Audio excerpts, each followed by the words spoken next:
Welcome to Living a Full Life podcast. Join us as we explore health topics that encourage raising healthy children, living a healthy life, and living the best life possible. Now, here's your host.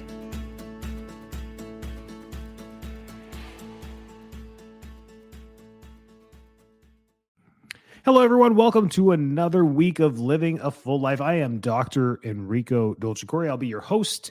This week, we are continuing on with raising healthy children. This has been a lot of fun going through the neurodevelopmental understanding of childhood development because it makes us better parents and mentors for our kids. Whether you have kids or don't, you're an influence to children everywhere because you're an adult. So understanding this stuff only empowers us to be better. If you haven't been keeping up, 2 podcasts ago, we started this series on birth and those developmental years. And then the last podcast was going into school-age children. And now we're making our way through middle school. You're probably getting a little bit of upset stomach thinking about when you went through middle school and all the trials and tribulations that come with that. But with childhood development, this is important as well. You guys are going to probably say, well, Enrico, when does this importance end? And the age is actually 25 years old. The human brain develops cognitively and behaviorally and doesn't fulfill that full development until the age of 25, ladies and gentlemen. That's where neuroscience is right now. And we know this because of impulsive behavior. How many of you have 20-year-olds? Yeah, you put that marshmallow on the table and tell them, don't eat that. Your 20-year-old son or daughter will eat the marshmallow. They won't have any self-control. Just like how when they fixate on taking the car out and you said, no, do not take the car out after 10 p.m. and they're fixated on this, they will still do it. They will still do it. So we need to understand this up until 25. So how long is this series going to go? 25. I want you to be the best parents in the world. But we're talking about middle school kids right now. So that's around 10 years of age. We ended the last podcast at about 8 years old, and we got to the point of academic development. That's when it starts. The academic part of the brain of learning, memorization, and repetition comes at about 8 years of age. So the whole point, I'll just catch you all up, is be gentle with our kids with academia until about 8 years old. Very gentle. Whatever happens, happens. How they learn will be how they learn. And we just want to facilitate growth. That's it. And you're winning. You're winning. You're winning. You're winning. After 8, we can start talking about academia and how we should memorize and how we can improve and zone in on those skills so that we can be testable and we can do well on tests. As much as we disagree with testing, many parents do. I mean, we didn't like being tested. We don't like the program of being tested.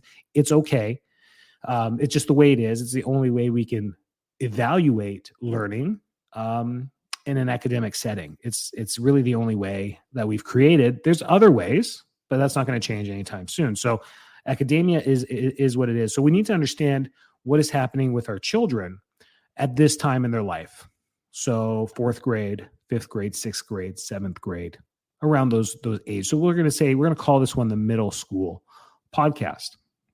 Cognitive development at this point in middle school children, they just continue to develop their thinking skills. Okay. They're including problem solving, reasoning, and decision making. And that's what all the classes are made up. Even the English language is being taught in this way of how do you problem solve for proper verbs, nouns, punctuation. That's all happening at this time. And good English teachers will teach on why the language is the way it is, rather than just basically how to write or how to read. They are also able to think more abstract and understand complex concepts. It's amazing how young our kids do understand concept. I haven't. My oldest is turning 9, and it blows my mind. They're still my little kid, and then in other times it's like you're like a full-grown adult, like on their understanding level. But because we understand neurodevelopment, I do. I know they're not an adult, and I know their understanding level isn't there. So you have to be gentle with all that. Language development. This is a huge upward curve as far as language understanding. Unlike your 1 to 2 year old who starts babbling and talking, and they won't stop. that is the probably the biggest curve we go through, is just being able to relay all that download that we were doing. But this is probably the second biggest leap in human development as far as language development, is at this time. They're able to use more complex vocabulary, grammar, and they're correcting themselves by saying octopi instead of octopuses, and cacti. And they're starting to understand the language better. Social emotional development. Oh boy. This is where everything kind of goes through the roof as far as social emotional development. Now, social concepts matter. They absolutely matter. Now you'll see your fourth grader coming home, fifth grader coming home upset because of something socially that happened for the first time. And as a parent, you're like, oh my word.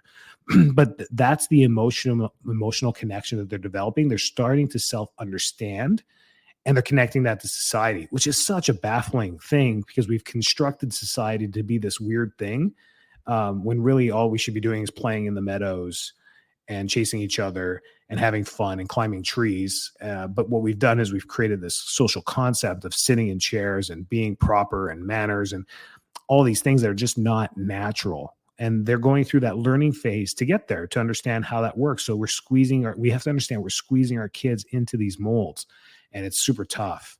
But when you understand it, you can help facilitate it, and you can help them grow from there. So that's the empowerment that we're trying to talk about. They're starting to develop their own sense of identity, and they're becoming more independent. You probably didn't need me to tell you that. You know that's happening. They are becoming more aware of their peers and their social relationships. That's really the social emotional development. And all you need to know is that if you truly understand that concept, you're going to let them kind of run free with that, and then rein them in on how you experienced your social development during those times. You don't have to go back to when you were 8 years old. It might be difficult for you to remember when you were 8, 9, 10, 11 years old, but you can maybe relate back to what you did in middle school when you had a misunderstanding with one of your friends or a classmate, and how you may have done a good job, or maybe you didn't do a good job at that time. That can be a huge learning experience for your children. Listen, when I was 11, I ended up throwing an elbow at Scott. Like, I don't know what happened. I got upset and I just elbowed him. His nose started to bleed. That's a horrible story. But say, listen, I got in so much trouble. I felt horrible. I had to apologize to Scott and his mom. And I'm making up this story. And it really hurt me for a while, and I was embarrassed, and then that can be a huge teaching. I regret talking about violence, but anyways, there you go. It's an example of maybe something that could be a learnable experience. Motor development. Middle school children are still growing and developing physically. Some of them, especially at that 10, 11, 12, 13, boys and girls, puberty. Yeah, I said it. We're starting to go through that hormonal cascade as well. Cannot ignore that. Before the age of 10, I definitely want you as a parent to be aware that that is not normal. I don't care what you're reading on Google. I don't care what pediatricians are accepting as normal today. It is absolutely not normal for an 8-year-old to start their cycle. We have issues there of toxicity. Please be aware of this. Hair can maybe start to grow around this time or darken, but the pubic development, pubic hair development and all that, I mean, this should be happening later. We have a hormonal cascade that's starting way too early because of things that have already been done, but we have a toxicity issue. Estradiols, estrogen, it should not be happening at that young. If it's happening, definitely seek pediatric care, talk to an endocrinologist, get some care there for that. There's nothing that needs to be fixed. You just need to be aware of it and understand that is too early for things to go through, and make sure that we stay on top of it, because it can lead to things like polycystic ovary syndrome. It can lead to testosterone issues for boys later on. So the early development of this is an issue. So that was an aside. But that's part of this development stage, is they are becoming more coordinated, agile, and they're able to participate in more challenging physical activities. Here we go. Now athleticism, now athletics become something to strive, to set goals for, to maybe do practices, to zone in on skills. I remember growing up in Canada at that 8, 9, 10-year-old. Now we're doing pylon drills. We're skating fast back side to side. We are learning motor function and high agility at this age. You don't put your 4-year-olds through pylon development and skating back and forth as fast as you can, or timing any of this. You may do it for fun with the 4-year-olds, see how fast they can go and kind of pick the speedsters out of the crowd, but you're not putting any emphasis on this or pressure on them at that young of an age. But at this point, 9, 10, 11 years old, yes, now we start measuring this stuff. If you want to do a cool little side project, look at the physical education curriculum from the 1950s, 60s, and 70s in the United States, and even in Canada. Go look at this. Look what they did. You'll see these schools in metro areas, downtown metro areas, with these playgrounds that were built in the 60s. They're still there. They just repaint them. They're the metal bars, the monkey bars. That was it. So physical education was either a rope dangling from the ceiling or the monkey bars outside. And we would go outside and we would count how many chin-ups you could do or how fast you could climb the rope. It wasn't about getting to the top. Everyone had to get to the top of the rope and everyone had to do chin-ups. It was just, you got an A if you could do 25 or more chin-ups. You got a B if you did 20. And if you could do less than 10, you failed. Like that. That's where, imagine doing that today. Oh my gosh. We'd have riots, parents burning down places. But that is agility. That is strength. That is physical education. And they were developing this at that time. And people were lean in the 60s. And we had all these. Okay. So anyway, so you as a parent can empower that, knowing that, hey, at this time we can teach them, hey, doing push-ups, doing pull-ups, doing push-ups, climbing trees, climbing ropes are great agility and brain development for our kids at this time. It keeps them strong, keeps them agile, and it may influence enjoyment in doing this type of stuff. And then they can get into Ninja Warrior and all this other kind of fun stuff that, or gymnastics, whatever it may be. You can facilitate new motor skills with our children. So some specific neurodevelopmental milestones for children at this age are, we want to make sure they're able to solve problems that require multiple steps. You'll see this through their homework that they bring home, especially in mathematics. They're into multiplication, division, speed testing, and they're doing multiple steps to get to the answer. Same thing with problem solving for English. You'll see this in the curriculums that's there. Understand and apply abstract concepts such as time, money, and fractions. Again, think critically and creatively. So now we're asking them to write a sentence as an answer rather than circling a multiple choice question like they did in 3rd grade. Now they're essays. They may be having to write essays. 6th, 7th grade, you're writing full essays on the book reports that we're reading.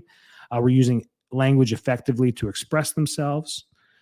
We're understanding and managing their own emotions, being able to talk about this. So if you go back to the last podcast, if we facilitate these openness and safety nets in our homes to be emotionally intelligent and to feel safe to talk, you're going to get a better middle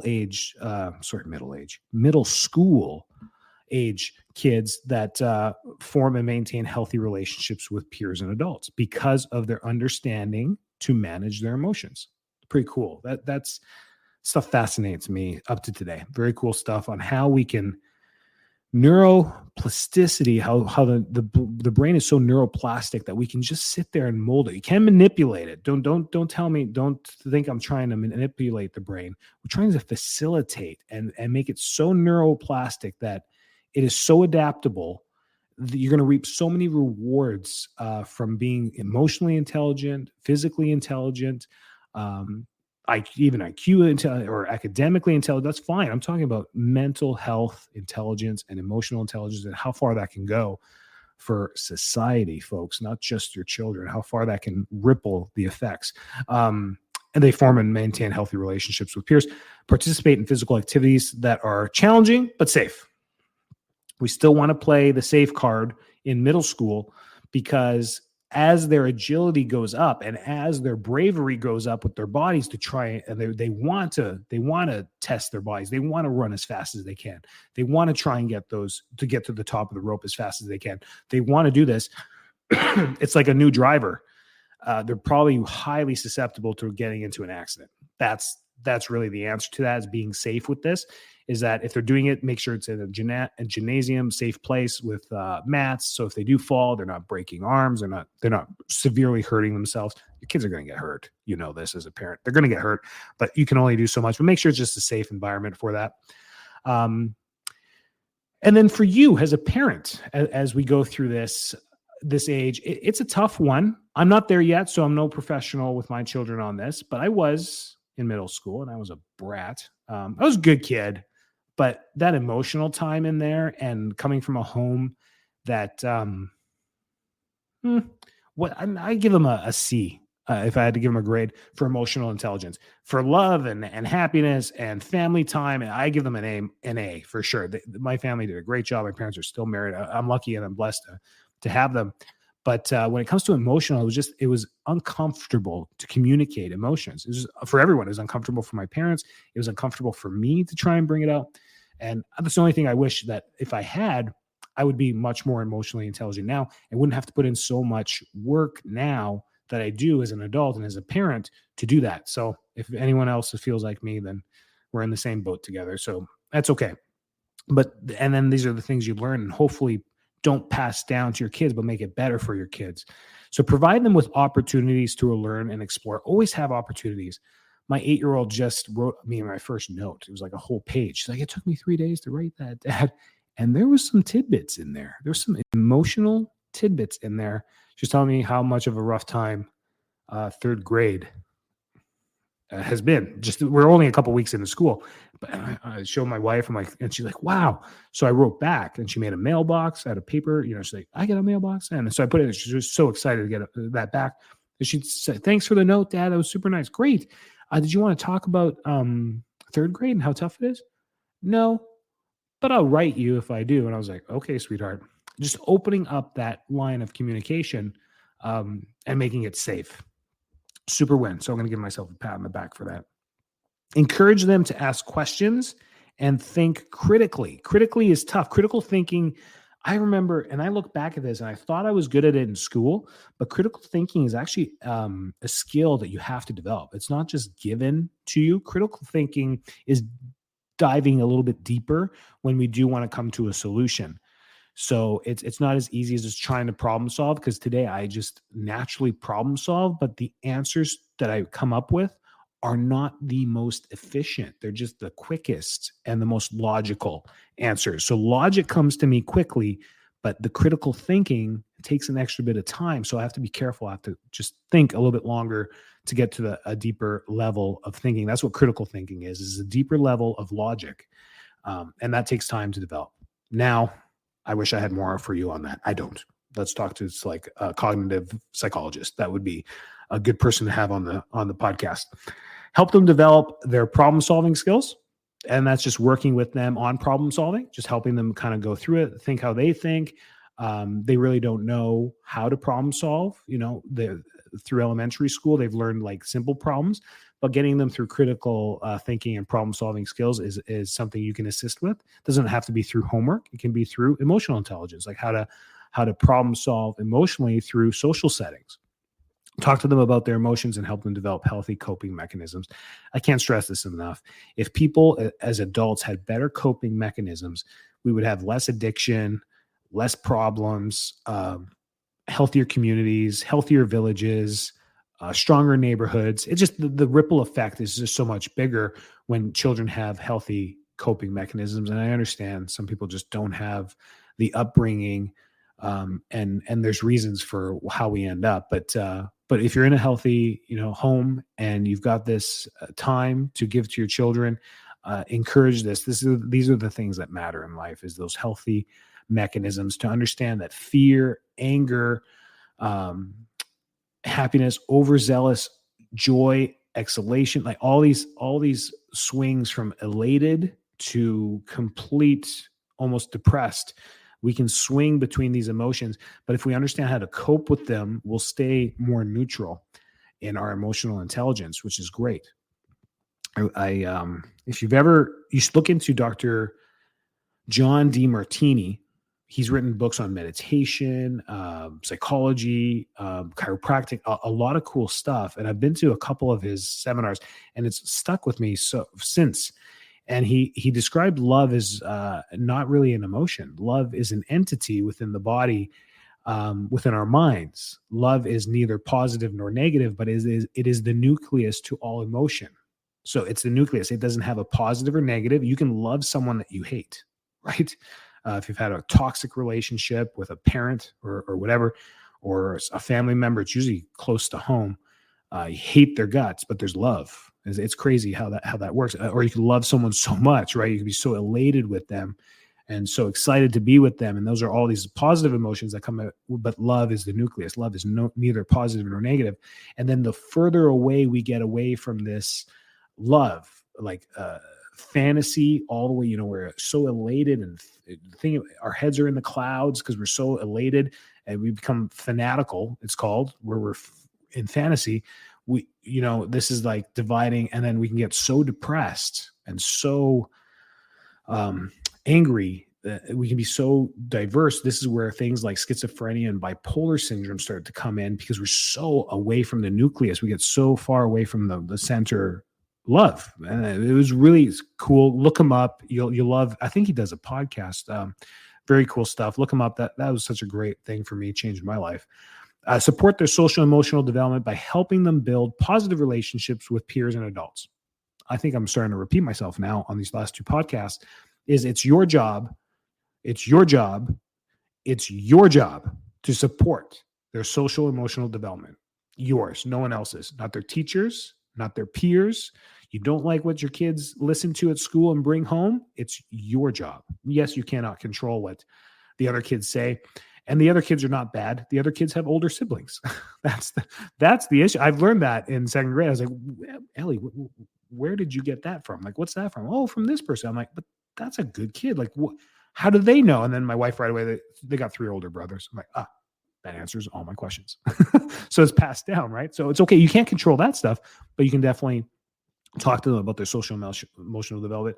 And then lastly, encourage them to participate in physical activities during this age.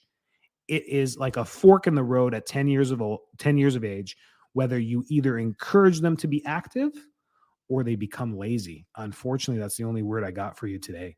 And if they go down the lazy path where there is no work ethic physically, you are setting them up for a lifelong relationship with exercise to be negative. And unfortunately, that leads to a lot of different conditions and degeneration and things that happen there. We know that the active community avoids so much inflammatory diseases that it's just so important. So encourage them, facilitate whatever they love. If it's dance, it's dance. If it's soccer, it's soccer. If it's running, it's running. If it's track, it's track. Whatever they enjoy to do, it's fine. I remember karate for me, getting up to like almost a black belt and then being like, I don't like karate anymore. My parents would get upset. Like, we invested all this time and money for you and you're quitting now. I'm like, I don't like it. What do you want to do? Hockey. Okay, let's do it. They always said, okay, hockey. And then hockey, baseball and hockey at the same time. So all this stuff, but they always said, okay, because they understood the importance of movement and being sports and social development as well. They understood that stuff, and being active was part of our value system in our family too. Be active, definitely don't sit around. You got to keep these kids busy is what my parents always used to say. Keep them busy, they stay out of trouble. But it's bigger than that. Keeping them busy and keeping them moving sets them up for such positive affirmation and positive self-awareness into their adult life. What a cool podcast these are turning into. I love this stuff. And it's because we're really good at it and we help families every single day. So it's really cool stuff. If you have any more ideas about this, send it our way. Like us, review us, share our podcast on your social media so that more people can listen to this. I thought I was going to keep it hyper local, but these are topics that can help anyone around the world. So share this stuff with friends and family, get it out there, and you stay well, you stay healthy. And remember, you're doing a fantastic job raising the next generation. Keep it going. Take care. God bless. Thanks so much for tuning into this episode of Living a Full Life podcast. If you're enjoying the show, please feel free to rate, subscribe, and leave a review wherever you listen to your podcasts. That helps others find the show, and we greatly appreciate it. Thanks again for tuning in, and we'll catch you in the next episode.